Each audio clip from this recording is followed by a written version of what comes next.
Olá,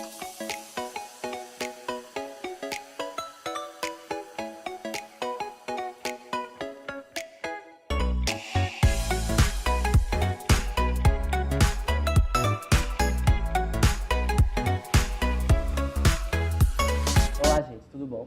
Estamos aqui hoje com Juliana Costa, jornalista formada pela UFAL e mestre em comunicação pela UFPE.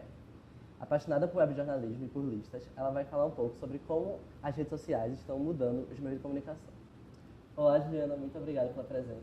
Oi, Renê, eu que agradeço o convite. Muito obrigada.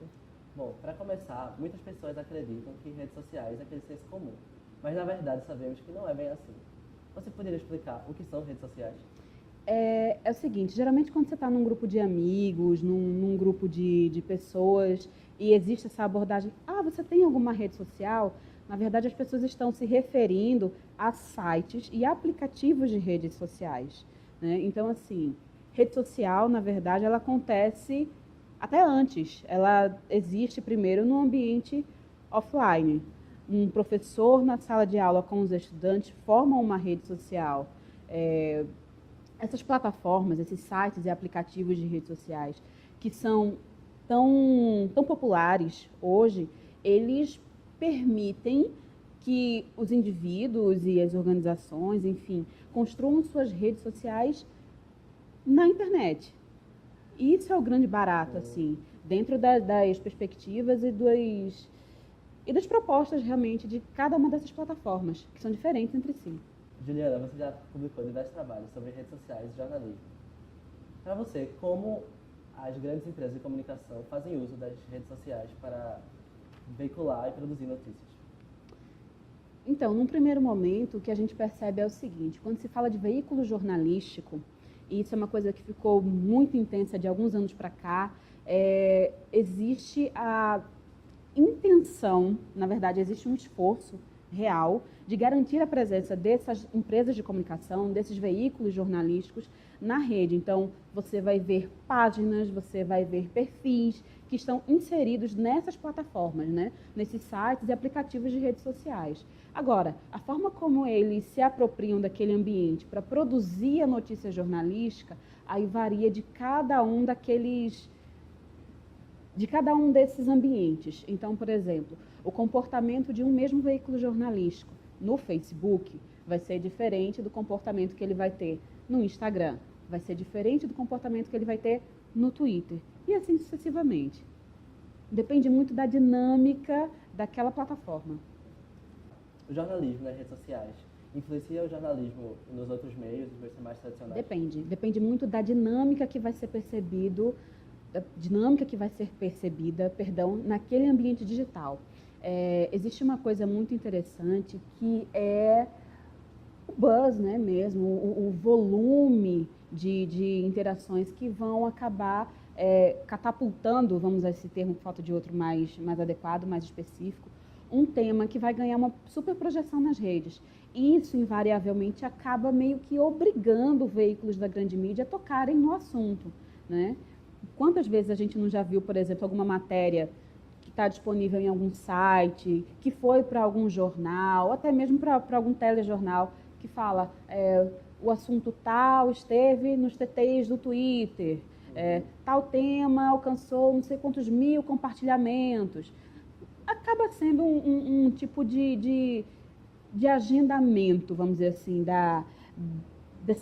desse movimento que aconteceu dentro dessa plataforma de rede social, movimento esse promovido pelas redes nas quais as pessoas estão inseridas e que acabam, sim, interferindo nessa agenda de mídia em alguns momentos. Agora, naturalmente, mais uma vez, isso depende muito do volume de coisas, da projeção que aquele tema teve nessas plataformas, né, através da ação dessas redes. Quando você falou isso, até me lembrei que às vezes nos jornais aparecem esse vídeo fofinho aqui que viralizou na internet. E são pautas que nem são relevantes para a sociedade, mas acabam ganhando destaque por causa que ganharam destaque online. O que você acha disso? Eu acho que, em termos jornalísticos, não é notícia, né? Assim, a gente está falando aí de entretenimento.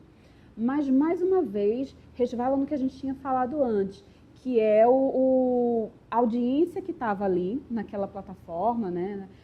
essa audiência de redes sociais deu uma aceitação tal àquilo ali, que naturalmente catapultou o vídeo, enfim.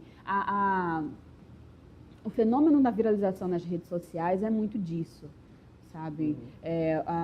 Os atores que estão ali inseridos na rede, que demonstraram ter gostado, através de reações, inclusive, que vão variar de plataforma para plataforma.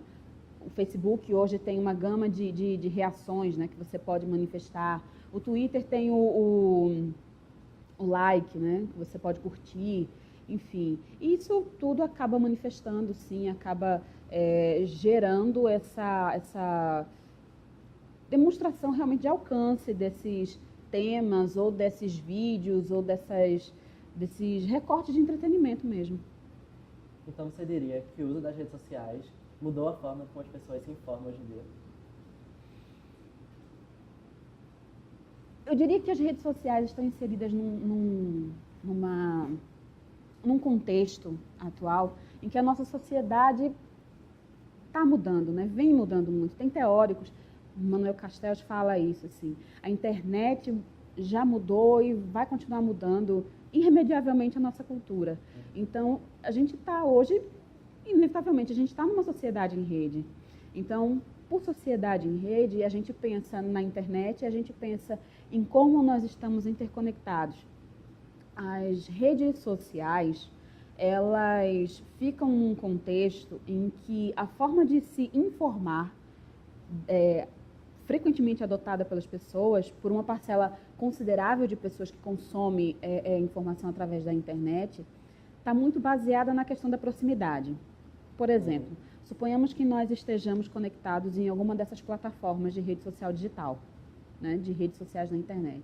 E eu posto no meu perfil, enfim, na minha página pessoal, uma informação que eventualmente é do teu interesse. Suponha que você gosta de corrida, você tem a pretensão de praticar a corrida, e eu coloco, haverá uma determinada corrida no Recife, tal dia, tal horário, assim, assim, assim. Eu não trabalho na assessoria de nenhum tipo de evento esportivo, mas por você estar conectado a mim, você vai ter aquele, como é que eu posso dizer, aquele impulso do crédito, digamos assim. Você vai ver aquela informação e vai dizer, pô, bacana e tal, Isso é muito, muito comum, inclusive, nesses fenômenos. Sabe quando tem muita chuva na cidade? Recife tem esse tipo de problema quando está em períodos chuvosos e tal. O volume de chuvas é muito grande, alguns trechos ficam muito problemáticos. O que acontece? Qualquer site ou aplicativo de rede social que você acessar, você vai ter invariavelmente o quê? As pessoas dizendo, tal trecho está muito ruim, tal trecho está intransitável. Invariavelmente tem alguma imagem, sabe? Ou algum vídeo curto, ou alguma foto. Então, assim, existe essa coisa. Eu acredito na pessoa porque, pretensamente, eu a conheço e sei que ela está lá. Tem esse valor de crédito pela proximidade, né? E isso é muito forte, porque vem interferindo, inclusive, nas validações, por exemplo, de consumo de produtos, né? É muito mais frequente a gente perceber hoje quando algum amigo, algum conhecido, alguém em quem você deposita confiança na sua rede social pessoal, colocar uma impressão a respeito de um produto, de um determinado local, e aí você já olha, o seu olhar a respeito daquele assunto já tem um viésinho que está assim cortado pelo que a pessoa falou. Então, eu diria que as redes sociais, as plataformas de redes sociais na internet, elas deram esse empurrãozinho nessa forma de se comunicar, né? Tipo, eu acabo dando muito crédito também ao meu amigo, eu dou muito crédito à pessoa que eu conheço, porque existe essa coisa da proximidade. Ao amigo ou às personalidades influentes também, né? Isso. E aí a gente vai ter uma coisa muito forte nas redes sociais, que são os valores, né, que são construídos nas redes. O que a gente percebe? Existem indivíduos. Quando você está na rede social, você não é meramente um indivíduo, você é um ator social que está inserido ali numa rede. Então, o que acontece? Você está sujeito a N valores que são construídos nessas redes. Que valores são esses?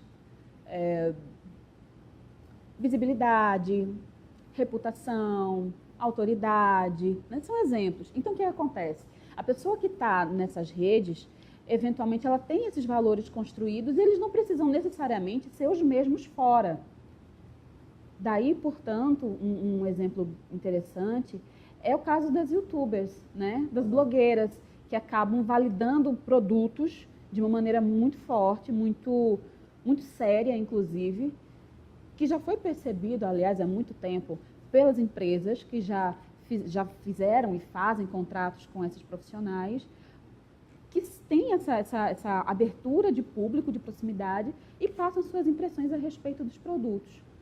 É muito disso, sim.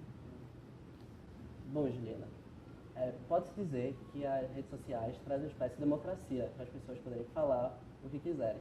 Isso acaba influenciando também no jornalismo, pois algumas pessoas acabam trazendo as informações antes dos jornalistas. O que você acha disso? Então, eu não colocaria as redes sociais digitais como esse ambiente ideal de democracia perfeita, né? Enfim, eu acho que existem circunstâncias que interferem e que vão muito além do ambiente digital. Sempre há contextos muito maiores, né? De ideologia, de clima político, etc, etc, etc.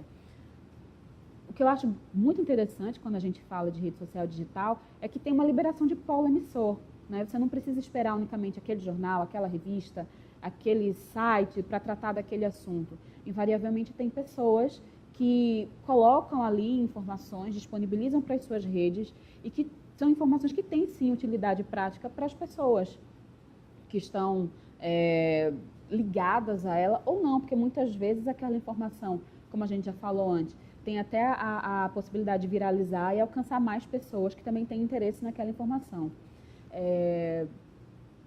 Isso tem uma interferência, sim, na produção da notícia jornalística.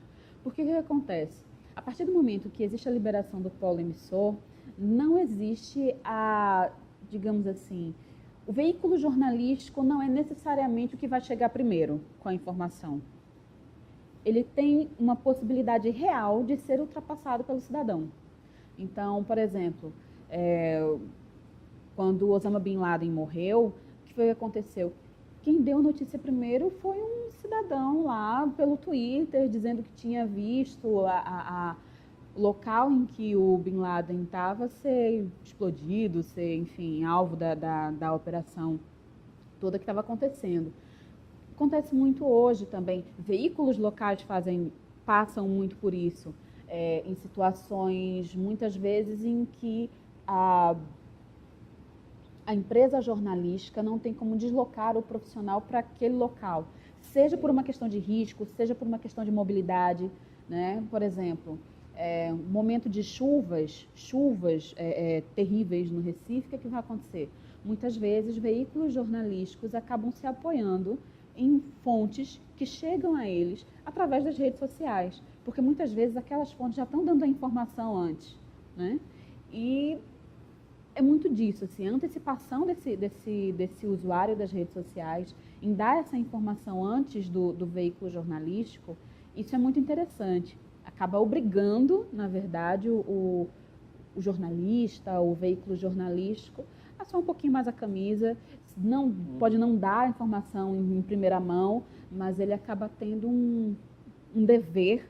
Eu não estou dizendo que isso seja efetivamente cumprido, mas existe aí um dever de, se não der a informação na primeira mão, só um pouquinho a camisa para aprofundar a informação. Eu mesmo penso quando, por exemplo, eu estou no engarrafamento, no trânsito, eu pego meu Twitter e pesquiso a avenida que eu estou e eu vejo outros usuários me dando informação. Não é jornais nem nada. Sim. É a própria rede que me fornece a informação necessária. Quando a gente fala nessa liberdade dos usuários postarem o que eles quiserem, postar as informações que quiser, isso também acaba trazendo um lado negativo, pois muitos usuários acabam postando boatos e rumores. Já teve algum jornal que acabou noticiando esse rumor e se prejudicou por isso? Então, Renê, o que acontece? A internet, de uma maneira geral, ela trouxe para o jornalismo essa preocupação a mais, né? A checagem, a apuração, ela tem que ser muito mais rigorosa, porque na internet realmente existe essa possibilidade muito forte do boato, do fake news, né, se proliferar de uma maneira muito rápida e os veículos os veículos de comunicação, veículos jornalísticos de uma maneira geral, se preocuparem em dar a notícia em primeira mão e, eventualmente, é um risco, né, replicar um boato. Mas, assim, existem casos mais recentes, casos mais antigos. Se não me falha a memória, foi no ano passado, uma série de veículos de comunicação falando a respeito de um determinado jogador de futebol, cujo nome eu realmente não me recordo no momento. Isso. E aí, de repente, foi uma pessoa que era da família, um amigo, disse, olha, tuitando, inclusive, olha, ele está vivo, eu estou aqui com ele está bem, ele não morreu, né? Recentemente, a gente também teve uma outra situação de boato que surgiu nas redes, acabou sendo replicado por um programa televisivo, depois a pessoa teve que ir lá e se retratar, né? Enfim, as plataformas de redes sociais digitais, os usuários dessas plataformas também não perdoaram e naturalmente tiram muita onda, né? Usam e abusam dos memes, das brincadeiras e tal. Não perdoa mesmo. E você acredita que a internet está influenciando na apuração dos fatos, porque é uma parte muito importante do jornalismo? Sim. E com tanta informação, tem muita coisa para você apurar. Você acredita que sim? Olha só, a internet trouxe essa urgência essa pressa, né, de entregar a notícia em primeira mão. E aí o que acontece? Historicamente, o que foi percebido? E aí não sou eu que estou falando, tem teóricos e teóricos que fazem essa revisão histórica de uma maneira muito, muito precisa. A pressa foi, como é que eu posso dizer, sufocando o apuro, cuidado com a apuração, no primeiro momento, com a explosão da internet, digamos assim. E aí, o que houve? Esse processo de reconhecimento mesmo. Olha, tem muita notícia que está errada, que está mal apurada, está mal feita. Existe aí, sim, uma responsabilidade dentro do jornalismo de fazer uma apuração adequada, não se preocupar unicamente em passar a notícia para o público em primeira mão ou o mais rápido possível. Também tem que ter essa preocupação com a apuração. As redes, a internet, de uma maneira geral, e as redes sociais na internet, falando de uma forma mais específica, são convertidas num excelente instrumento de pesquisa. Elas podem fazer parte da apuração e são muito bem-vindas, inclusive, mas elas não podem ser únicas, digamos. Até porque se eu confiar numa única fonte de apuração, se eu confiar numa única fonte de informação, digamos assim, aí eu estou falando de plataformas de rede social, né? Enfim, se eu não tiver esse cuidado com a apuração, deixa de ser uma fonte de pesquisa muito interessante e passa a ser só uma fonte de mais fake news, assim. Sim. Tem uma responsabilidade forte aí. Existe algum portal, assim, que você considera exemplo em apuração ou não? Olha só, o que é apuração? É você conferir se a notícia, você conferir o que é a notícia, o que é verdade, o que não é, o que se aplica, o que não se aplica. Então, assim, quem faz isso é o profissional. Eu realmente acho que todo profissional é passível de erro, principalmente se a gente considerar o cotidiano das redações, né? Geralmente o jornalista ele tem X pautas no plural para cobrir num único dia, né? O deadline, que é o prazo, não perdoa, ele é um ritmo de produção realmente muito, muito complicado, muito acelerado e eventualmente ele pode sim resvalar em algum erro. Então, eu acho que é muito mais uma questão do profissional mesmo, assim, sabe? Existem veículos muito bons e existem veículos que não têm digamos assim, a gente não deposita tanta credibilidade. Mas aí eu diria que é muito mais o compromisso profissional realmente do veículo em fazer aquela apuração. Existem casos e casos. A rede pode ser um palco para vários tipos de boatos. Sim. E esses boatos muitas vezes influenciam o mundo real. Existem casos onde esses boatos, ou até notícias verdadeiras, que rolaram online, que surgiram online, e se criaram online, acabaram influenciando o mundo real. Então, Renê, o que acontece? O que é veiculado na internet, de uma maneira geral, ela tem sim uma possibilidade muito forte de interferir no nosso cotidiano, né? Quando a gente vai ler a respeito da sociedade em rede, Manuel Castells, aquela coisa toda, ele fala inclusive de um termozinho, ele usa um termo chamado cultura da virtualidade real. Acontece no online, interfere no offline. Então, um exemplo claro, e aí usando o mote dos boatos que você colocou, todo mundo consegue lembrar de algum caso, de alguma morte de famoso que foi colocado lá na rede e teve uma repercussão danada, causou uma comoção, e aí até horas depois o personagem em questão, o famoso em questão, estava lá desesperado. Gente, eu estou vivo, é até pior que o caso do jogador que a gente falou. Um exemplo que foi muito falado, até pelo tom cômico que a coisa toda ganhou depois, foi o do Amin Kader, né, que é uma personalidade da mídia e tal, e aí foi jogado lá nas plataformas de redes sociais que ele tinha morrido.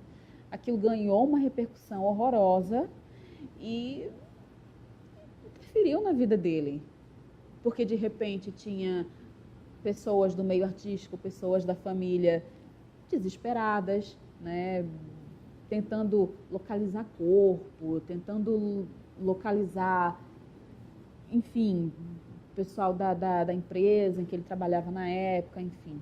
Um exemplo mais claro, o perfil do Jornal do Comércio, que trata especificamente de trânsito, né? Se ele vai... Isso. O que acontece? Se ele colocar, por exemplo, previsão de protesto, não, né? Porque parece que a pessoa vai lá e coloca na agenda do outro que vai rolar um protesto. Mas, assim, sempre que existe alguma perspectiva de que alguma via vai ser interditada ou que não tem a possibilidade de permitir o tráfego, né? Vai lá e tuita.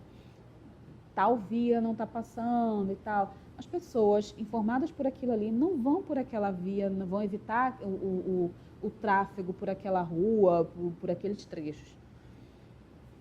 Outra coisa que acontece virtualmente que interfere na nossa vida prática, né? na nossa vida real, offline. Confirmação, compra de passagem aérea, por exemplo, né? Você faz online, isso resvala no seu mundo prático, assim. Enfim, tem uma série de coisas que você pode fazer e que interferem na vida real, digamos assim, no ambiente offline. A questão dos boatos, quando eles surgem nas redes, vão resvalar diretamente na questão da repercussão mesmo. É um grande número de pessoas, um grande número de usuários que tem aquela informação e muitas vezes é muito complicado, não só para o profissional que está no jornal, no veículo jornalístico, quanto até muitas vezes pelo indivíduo ou pela empresa que é o tema daquele boato, desmentir. E aí a gente vê pessoas que estão vivas tendo que atestar publicamente que estão vivas, empresas tendo que explicar que não tem nada a ver com uma determinada marca ou com um determinado produto. É muito por aí. Pesquisando, vimos um tema bem recorrente nas suas pesquisas, que é o Twitter. O que tem de tão especial no Twitter que diferencia ele das outras plataformas que fez você escolher ele para ser o seu objeto de estudo? Então, o que acontece? O Twitter ele surge em 2006, é um período ali muito próximo do surgimento de outras plataformas também, de redes sociais na internet. Só que o que acontece? Ele teve um período de boom, né, de estouro, de grande aceitação. Depois ele teve uma queda.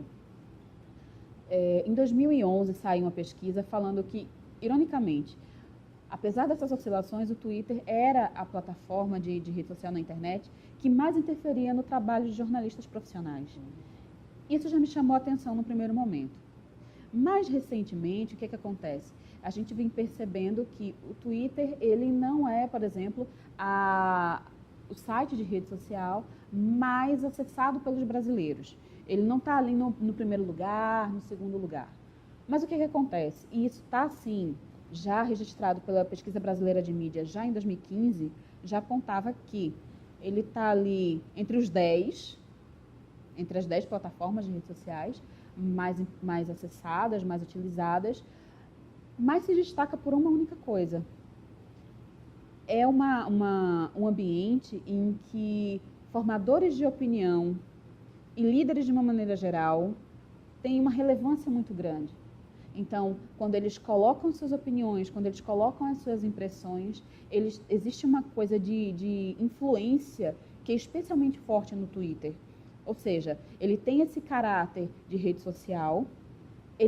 O Twitter ele não tem a característica do Facebook, por exemplo, das amizades, dessa vivência que é muito mais próxima do coleguismo que a gente tem offline, digamos assim, mas ele tem uma coisa de autoridade muito forte, de influência muito forte, né? Não à toa, a repercussão que determinados assuntos têm no Twitter acabam resvalando nas notícias de outras mídias, né?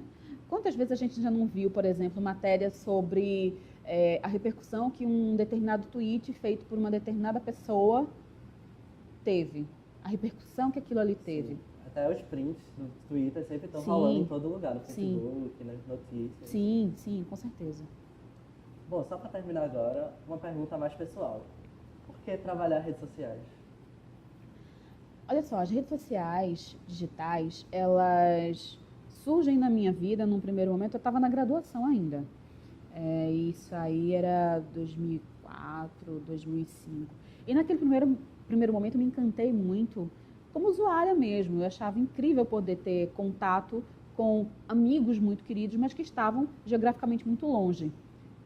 Também me parecia incrível poder ter contato com pessoas que não eram necessariamente minhas amigas de colégio, de infância, de faculdade, mas que tinham interesses em comuns comigo, sabe? Que tinham interesse sobre determinados assuntos, que se dispunham a discutir sobre determinados temas nas redes. Então, no primeiro momento, teve esse encantamento, assim, mais como usuária. Depois, quando eu trago isso para a minha pesquisa acadêmica, esse meu encantamento, ele vai num outro sentido.